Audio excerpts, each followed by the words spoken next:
tous, je vous retrouve aujourd'hui pour la guidance de la semaine du 27 janvier au 2 février, donc à partir de lundi. Donc j'ai déjà tiré cette carte et on va voir ce que les guides ont à nous dire.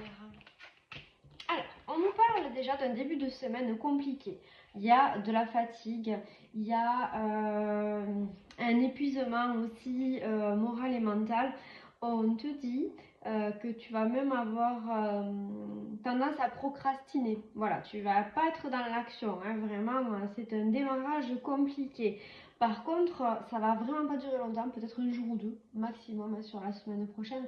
Et ensuite, avec l'as d'épée, on te dit que ça y est, tu vas te relever, tu vas y voir plus clair, tu vas trancher, tu vas te mettre en action parce que là, il y a beaucoup de bâtons.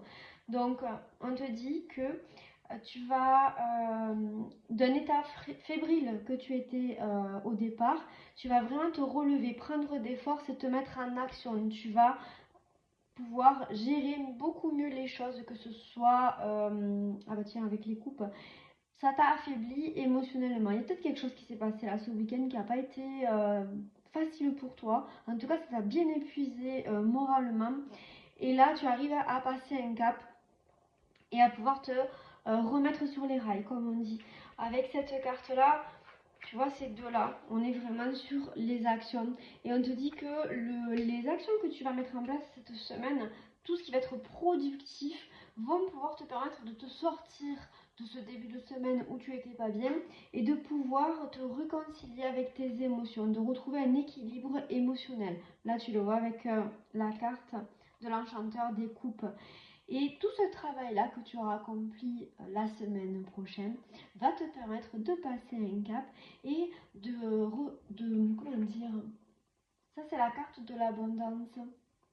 Eh bien, ça va porter ses fruits en fait, c'est ça. Tu vas retrouver vraiment de l'équilibre, de la sérénité, de la joie. Donc on commence mal, mais par contre on finit très bien. Il va t'arriver de très jolies choses. Allez, on va voir si on peut aller tirer quand même une carte ou deux, peut-être sur le tarot de Marseille pour compléter ce tirage, s'il vous plaît. Oh, bon, on a un 4. Bon, c'est parfait ça. Allez, on commence avec celle-là. Voilà, on te dit que bah, c'est pareil, hein. Le démarrage il est un petit peu compliqué cette semaine. Voilà, c'est parfait ça. Et là, on précise même que pour certains, ce sera lié au domaine sentimental. Voilà, donc c'est compliqué en début de semaine. On n'est pas bien, on est un peu renfermé sur nous-mêmes, on n'en parle pas trop, etc. Et là, tu vois, avec le petit Cupidon, on voit que ça revient. Voilà, la roue tourne. Et ensuite, tu vois, on voit que tu es protégé et que la situation vraiment va beaucoup mieux sur la fin de la semaine. Donc ça, c'est pour le côté amoureux. Est-ce qu'on peut avoir le côté professionnel peut-être? Si quelqu'un se pose des questions sur le professionnel pour la semaine prochaine, s'il vous plaît. Donc le premier, c'était général pour tout le monde, c'est les tendances de la semaine. Et là, en fait, on va affiner avec les cartes. Ouais, c'est très bien ça. Voilà. Allez.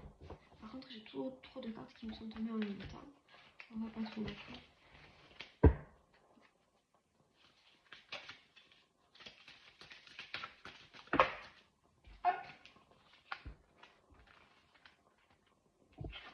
Allez, bah sur le plan professionnel, apparemment, écoute, il y a tout qui coule, hein.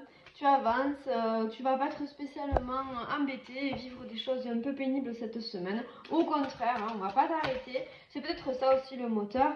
Tu vois, on te dit que tu vas même briller d'ici la fin de la semaine. Donc c'est vraiment un très beau tirage. Donc voilà, ça va commencer un peu compliqué.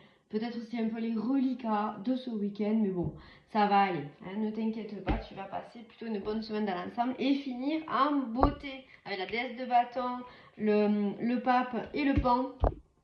Tu vas briller. Et je te souhaite une excellente semaine et à bientôt sur les oracles de Candide.